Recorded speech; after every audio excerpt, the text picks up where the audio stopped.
Hey guys, this is Jay and welcome back to another episode of Take 2. Today we are taking a look at the Elac Alchemy DDP-2 streaming DAC and preamp. Now there's a lot to cover for this product since it's doing three things, working as a streamer, DAC, and a preamp.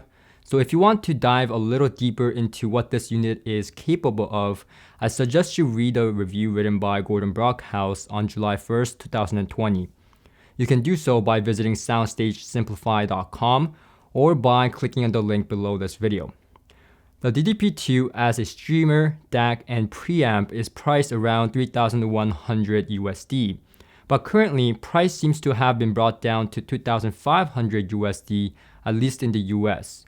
So the question is, how does it compare to streamers like Inuus or Lumen as a streamer, and how good is the internal DAC and the preamp in this unit? So as a streamer, the DDP-2 obviously has Ethernet hardwired connection, but it also has built-in Wi-Fi and Bluetooth for wireless connections. So you can choose from the three, but I ultimately prefer to stay with the Ethernet connection.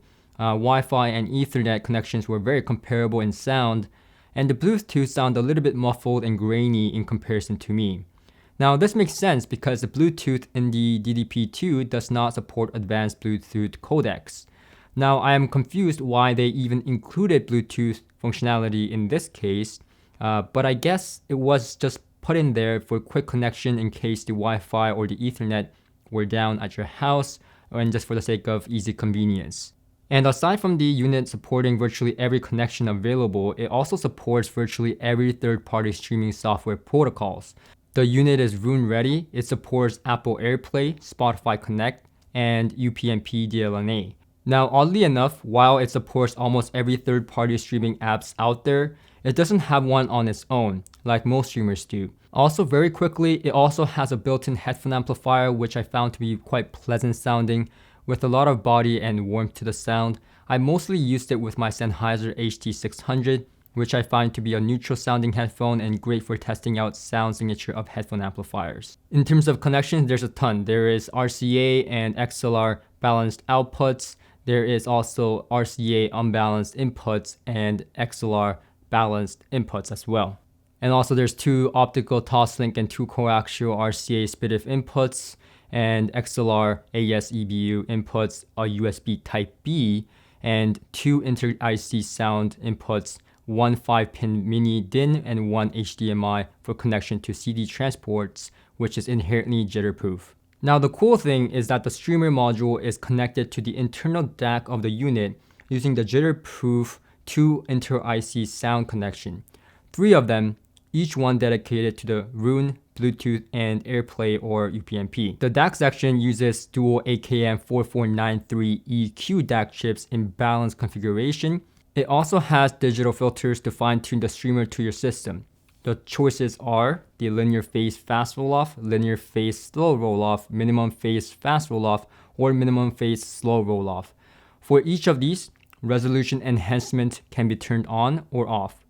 Minimum phase fast roll-off with resolution enhancement was my ultimate choice in my system, but I found the overall differences between the filters were minimal. And according to Elac, the unit will be MQA capable in the future through a software update, and you can read up on more of the details on Gordon's written review. Inside the unit, there are two internal power supplies, a linear power supply with a toroidal transformer for the analog section and switching power supply for the digital section. To minimize noise and interference, the analog and digital circuits are completely separated. So in terms of ease of use and connectivity, I personally prefer the DDP-2 over the streamers I've heard in the past, like the Lumen U1 Mini for $2,000 USD or the Inuus Zen Mini Mark III for $1,249 USD. As for the sound, the unit itself provided equal amounts of resolution with slightly darker background than my Inuus Zen Mini Mark III streamer I love so much, and other streamers I've heard in this price range like the Lumen U1 Mini. It provided the same equal amount of resolution in my opinion. However, personally, I found the sound of the DDP-2 to sound a lot closer to the Inuus than the Lumen streamers. The DDP-2 and the Inuus streamers had a warmer tone to the sound with a more oomph in the upper bass. The DAC itself in the DDP-2 provided more resolution and texture to the sound than the internal DAC on the Inuit Zen Mini Mark III streamer that I have. In fact, it seemed to fare very well with any external DACs that I heard in the $1,000 range. In fact, it sounded very close to the SMSL M400 DAC I am currently in the process of reviewing. The general similarity between the two DACs being the upper bass region that has a lot of oomph and slam to the sound. The pre-out was pretty good on the DDP-2 as well, although I found pretty significant improvements in both SoundStage and imaging when I added a external preamp like the Kinky Studio P7 preamplifier for $2,000. So overall, in my opinion, the DDP-2 is a pretty good bargain for those that are looking to get a streamer with a decent DAC for around $1,000 and a decent preamp for around $1,000. And of course, this can be a starting point as well if you are looking to get a better DAC or preamp in the future. So that's it from me. Thank you for watching, and I'll see you guys on the next one.